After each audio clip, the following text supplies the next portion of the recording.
Hi guys, welcome to the academy channel. तो आज हम जीएस पार्ट को कंटिन्यू करेंगे। आप जानते हैं कि जीएस का एक पार्ट हम एक वीडियो डाले हुए थे और उसका सेकंड पार्ट आज हम डालेंगे, उसके कंटिन्यू करेंगे, आगे आगे कंटिन्यू करेंगे। और जैसा कि बताए हुए हैं कि ये जो जीएस होगा काफ़ी इंपॉर्टेंट होगा वो लोगों के लिए जो रेलवे, एसएससी, बैंकिंग और जो भी जनरल कंपटीशन की तैयारी कर रहे हैं, चाहे स्टेट पीसीएस जो होता है, पीएसयू वगैरह जो के प्रिपरेशन कर रहे हैं, उनके लिए काफ़ी हेल्पफुल होने वाला है। और रेलवे में जैसे जानते हैं एनटीपीसी बहुत ही बड़ा वैकेंसी निकाला हुआ है, तो बहुत आप लोग सब फॉर्म भर के फिलअप करके वेट कर रहे हैं, तो उसी के लेकर के हम कर रहे हैं ये। और स्टेट पीएससी अगर देते हैं तो भी काम आएगा ये, यानी जो भी जनरल कंपटीशन देते हैं, एसएससी, सीजीएल वगैरह, स्टेट लेवल का जो भी होता है, सारे के लिए इंपॉर्टेंट होगा। ठीक है, तो आज हम उसको कंटिन्यू करेंगे जैसा कि हम पहले वीडियो में किए हुए थे। हम यहाँ पे कुछ क्वेश्चन टॉपिक लिखेंगे, उस टॉपिक से रिलेटेड जितना भी इंपॉर्टेंट पॉइंट्स होता है, जिसका मतलब एग्जाम का जो पॉइंट होता है, यानी एग्जाम का क्वेश्चन जहाँ से पूछा जाता है और उससे बाहर क्वेश्चन नहीं आता है, उसी में से आता है हमेशा।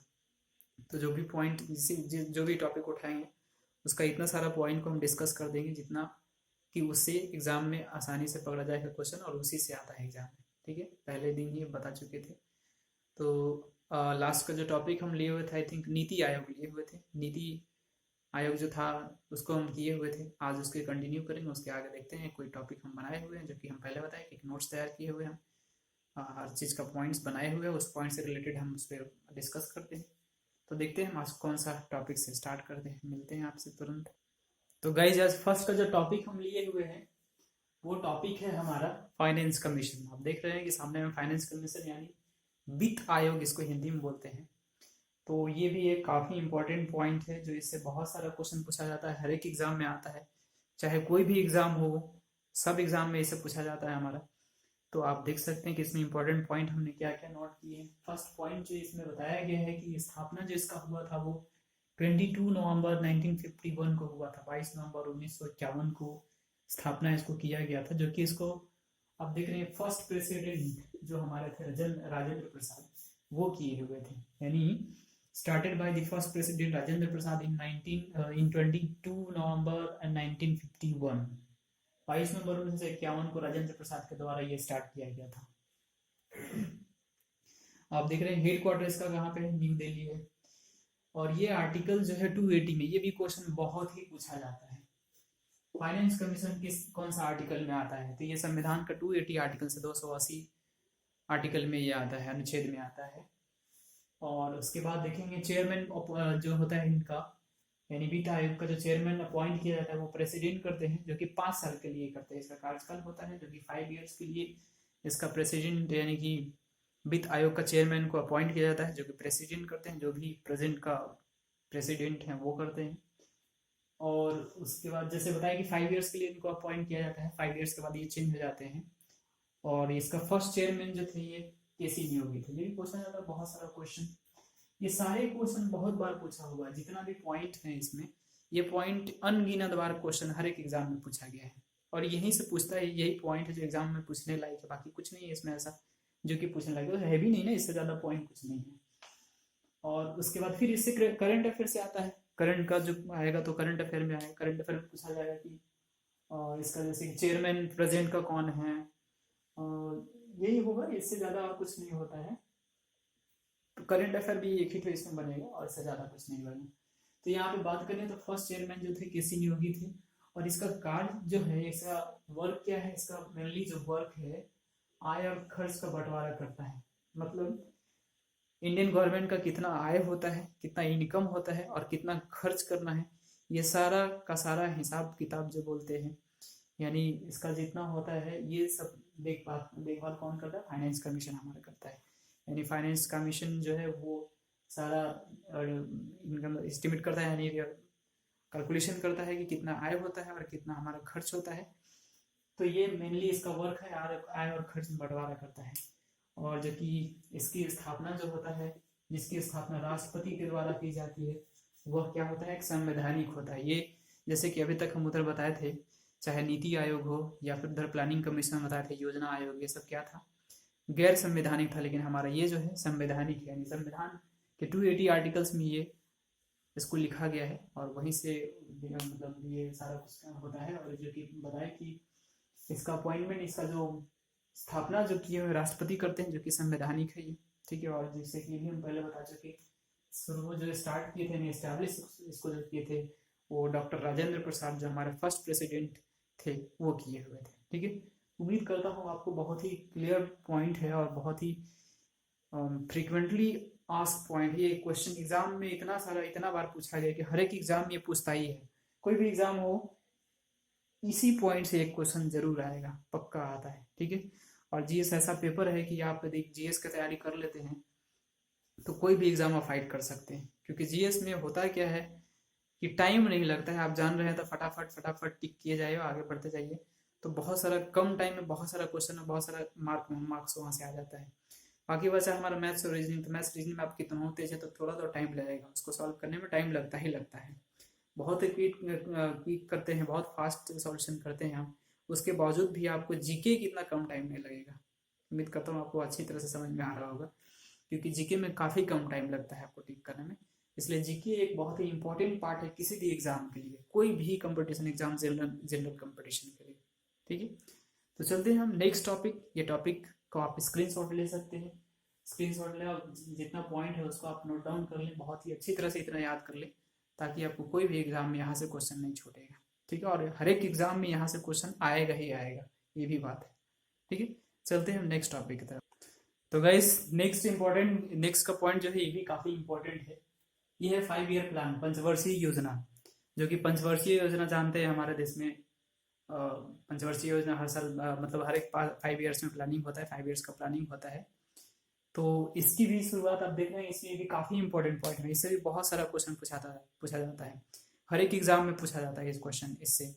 तो अभी तक जितना पंचवर्षीय योजना बना है उसमें कुछ हर एक में कुछ ना कुछ इंपॉर्टेंट चीज हुआ है, तो इसलिए वो फोकस उस पर क्वेश्चन किया जाता है कि ये जो वर्क था, ये प्रोजेक्ट था, जो भी था, ये किस 5 ईयर प्लानिंग के अंदर हुआ था, कौन सा पंचवर्षीय योजना के अंदर आया था। ऐसे ऐसे बहुत सारा पॉइंट है जो कि काफी इंपॉर्टेंट है आपको।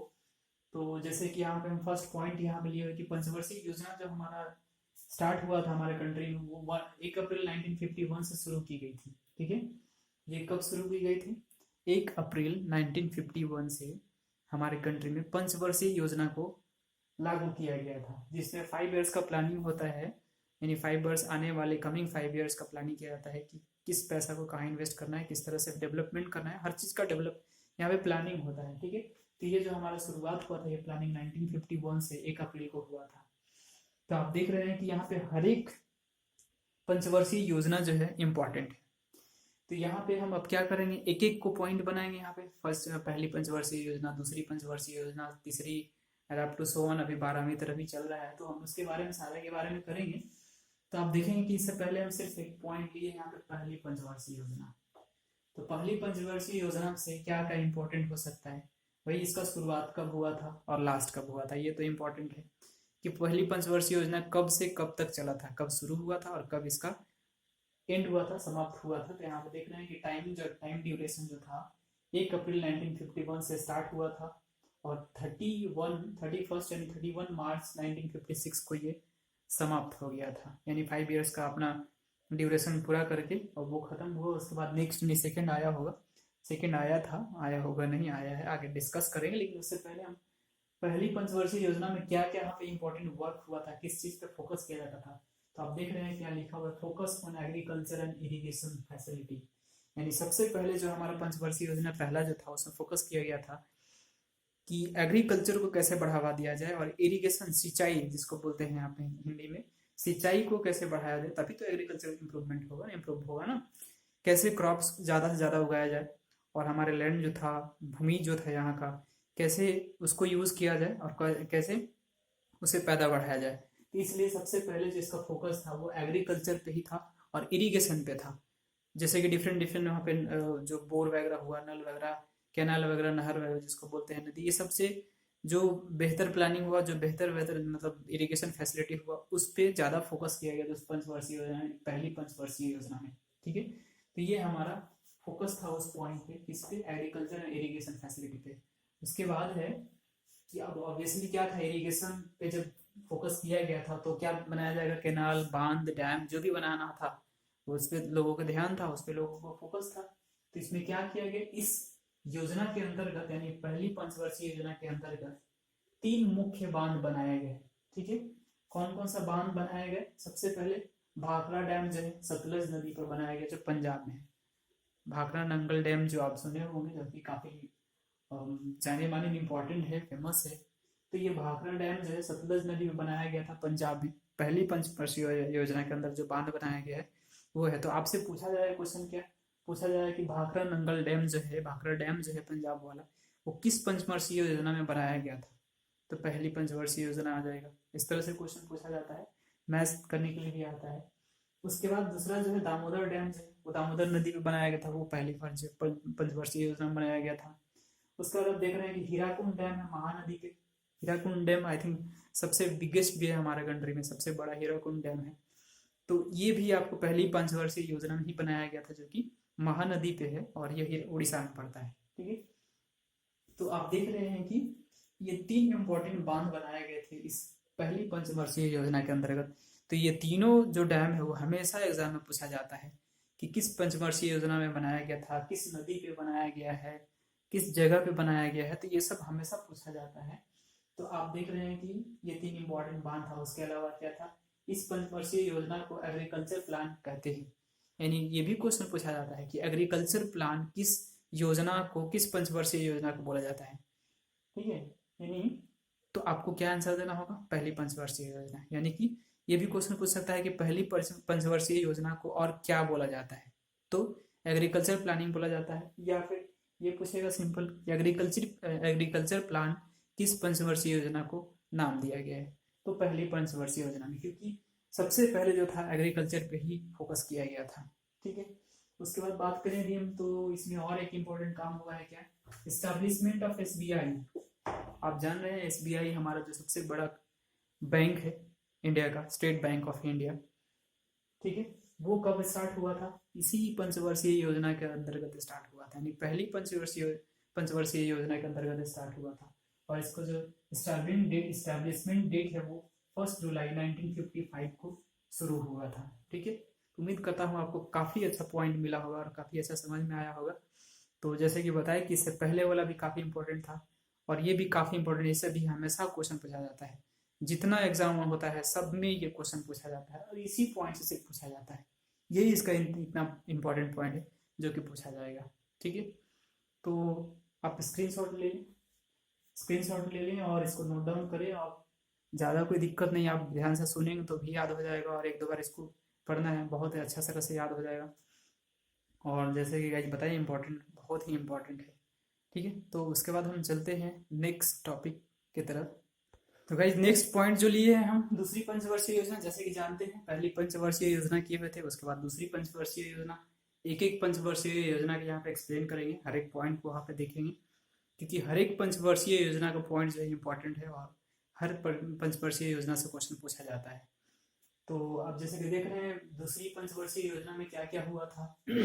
सबसे पहले तो टाइम ड्यूरेशन कब हुआ, अब जैसे कि बताया कि वो 31 मार्च 1956 को कंप्लीट हुआ। तो उसके बाद जस्ट नेक्स्ट वाले दूसरा पंचवर्षीय योजना स्टार्ट हुआ, कब से हुआ, तो 1 अप्रैल 1956 से फिर से कब तक चला ये, फिर 31 मार्च 1961 तक चला।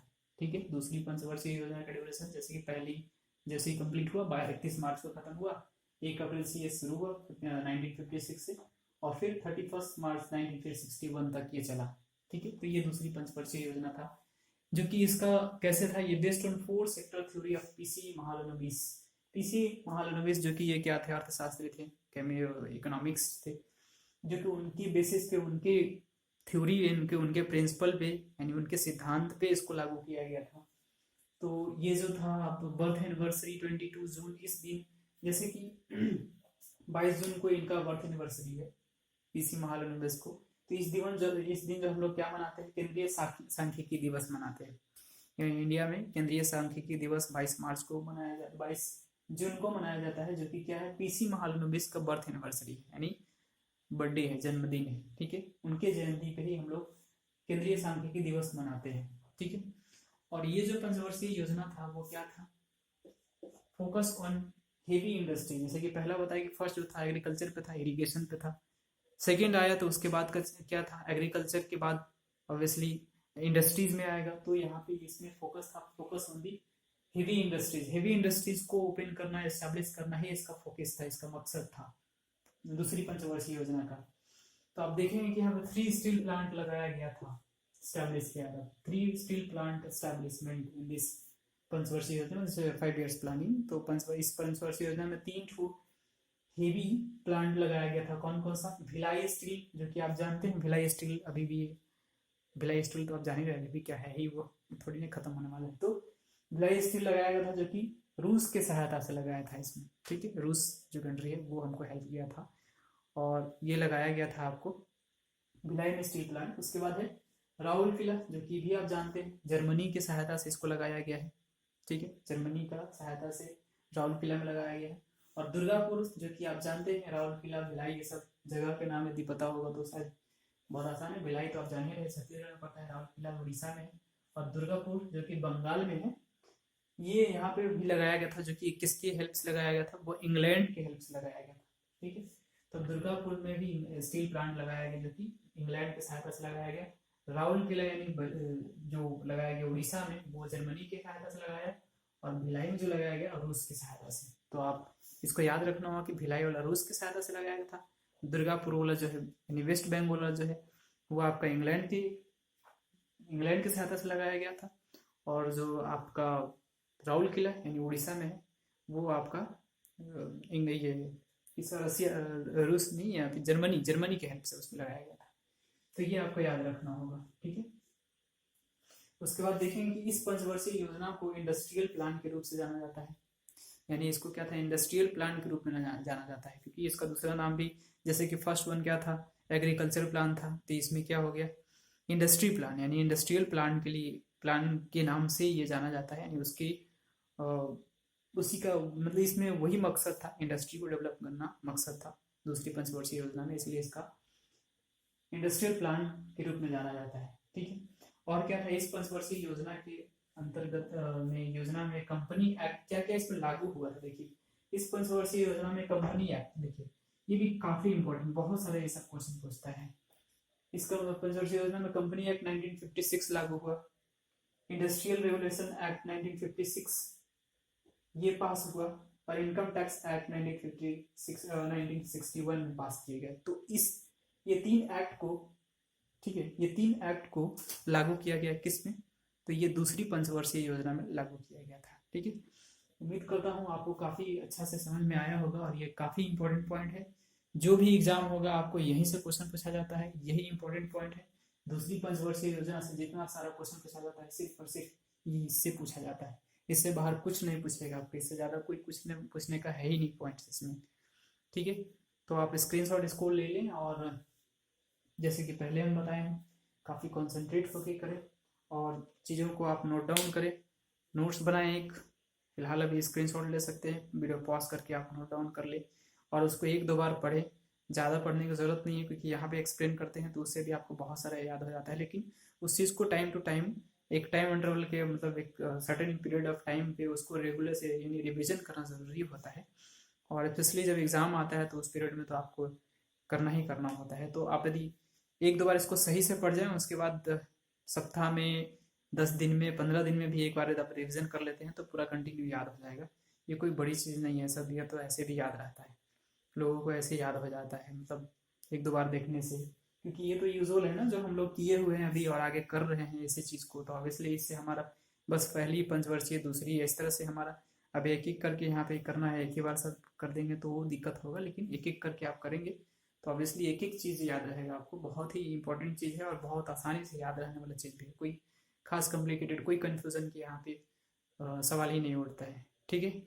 तो इस वीडियो में इतना ही रहने देते हैं, क्योंकि वीडियो ज़्यादा लंबा नहीं करेंगे, इतना काफ़ी लंबा हो गया है। तो बस अब बने रहिए हमारे साथ, और एक से एक चीज़ हम लाते रहेंगे, चाहे वो मैथ्स हो या फिर जीएस पेपर हो, और आगे चल करके और भी हम बहुत अच्छा करेंगे, ठीक है। बस आप कमेंट करना ना भूलें, देखें जो भी, जब भी तो कमेंट करें, लाइक करें उसको, लाइक यदि अच्छा लगता है तो लाइक करें, और जैसे कि बताए हैं कि जब तक कमेंट नहीं करेंगे तब तक हमको कुछ पता नहीं चलेगा किस तरह के हम कर रहे हैं। तो आप कमेंट करना ना भूलें, ठीक है। और चैनल को सब्सक्राइब कर लें दोस्त में, शेयर और लोगों को शेयर कर दें ताकि और लोगों को फ़ायदा हो इससे, और हमारा भी फ़ायदा हो, सब्सक्राइबर बढ़े। तो सब्सक्राइब करना ना भूलें, सब्सक्राइब कर लें, बेल आइकन को भी प्रेस कर लें, ठीक है। बाकी मिलते हैं नेक्स्ट वीडियो में जल्द ही, ठीक है। तब तक के लिए थैंक यू, धन्यवाद। जय हिंद, जय भारत।